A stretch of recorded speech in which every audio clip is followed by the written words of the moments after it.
Slayer. What is going on, everyone? Dark Scheme here. Hope you're all having a good day and a good start to your week so far. And today, I'll be talking to you guys maybe a little bit, maybe a lot, about Halo 5 Guardians weapon design, but we'll see. So to start off, Halo 5 is just around the corner with its launch date being in this next coming month, and there's been a lot of news, a lot of gameplay, and confirmed features from the developers. So because of this, I have watched a lot of gameplay and a lot of different weapon variety within all these gameplays.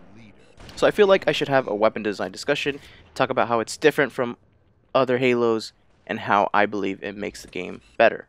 Vehicle design is a little bit different, so I will not be discussing that in this video. But to start off, let's start off from the beginning. In the beginning of Halo Combat Evolved, the weapon design seemed more dynamic. Maybe this was because there was only a few weapons offered, and the inclusion of the Magnum being the most powerful weapon in the game, it didn't seem that way.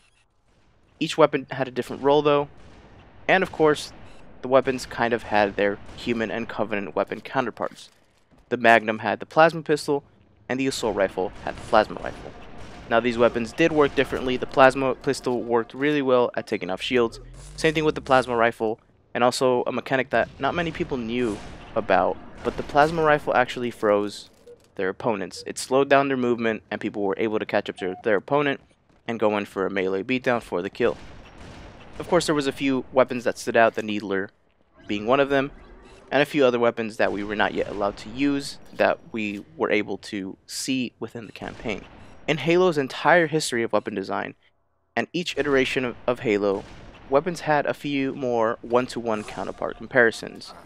In Halo 2, weapons became a little bit more one-to-one with the inclusion of dual wielding, and of course weapons seeing a few changes, but for the most part worked very similar to its Halo CE version. The battle rifle was of course introduced, as well as the carbine, and the beam rifle and sniper rifle. Let's fast forward to Halo 3.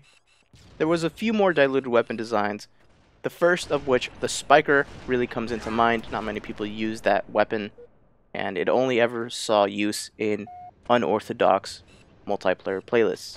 The Mauler, on the other hand, was a great pocket shotgun. With its shot beatdown combination, you could pretty much get an instant kill very quickly. So let's skip ahead to something a little bit more recent, and let's talk about Halo 4. Halo 4's weapon design included not only human and Covenant weapons, but introduced the Promethean race and their weapons. Now the weapon design here was, for the most part, one-to-one. There was a sniper for all the races, a long-range rifle for all the races, and a mid-range rifle as well, and so on and so forth. But even just talking about the human weapons only, the DMR and BR were similar, with the DMR only really excelling at extremely long ranges. Now the DMR worked a little bit differently than the battle rifle, but for the most part could be used very similarly, and it wasn't until later on in a patch in which the BR kind of became a little bit of a stronger weapon to use mid-range and close range. So in Halo 4, each weapon was a little bit different, but not enough to make each one fun and exciting to use respectively. Sure, the Promethean weapons looked cool, and when you first were introduced to these weapons, the pickup animations were awesome, but after that, the excitement was really over. The only thing that kept you coming back were for the challenges. So now let's fast forward even further to now, to Halo 5 before it has even been released. The weapon design as far as gameplay seems a lot more dynamic. Weapon designs are really awesome to see, and each weapon still has its counterparts for the most part, but when using each weapon, it functions a little bit differently. You can't use a battle rifle the same way you can use a Promethean light rifle, like you would use back in Halo 4. Specifically talking arena, weapons being balanced and designed around this game mode makes a world of difference. With the weird DMR and BR existential crisis gone, it seems good to be able to pick up a DMR and not worry about looking to pick up a battle rifle instead, and vice versa. Moving on to Warzone, this game mode is where all the weapon diversity will see light. This is where you will see all these weapons shine and see how they all work.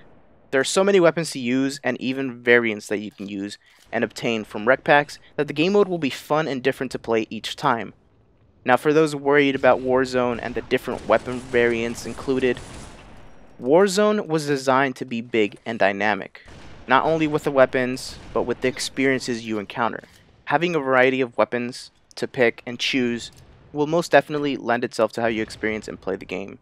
Overall, I see Halo 5 as a great stepping stone as far as weapon design and what 343 can do as far as develop a game. And hopefully we see a lot of awesome and different gameplay from Warzone overall. And that is pretty much all I have to say on weapon design. So, what do you guys think? Have you been watching gameplay? Are you excited for these weapon designs from the gameplays? Are you excited to pick up new and exciting weapons to use? Or are you kind of holding off on gameplay? Have you not really watched it? And really, are you looking into getting your hands on with each weapon before you really give your opinion? Let me know in the comment section. I'd like to hear a little bit about what you guys think and maybe have a small discussion about this. And as always, I would like to thank you guys so much for watching, and I will leave you with a little bit of gameplay, and I will see you guys next time.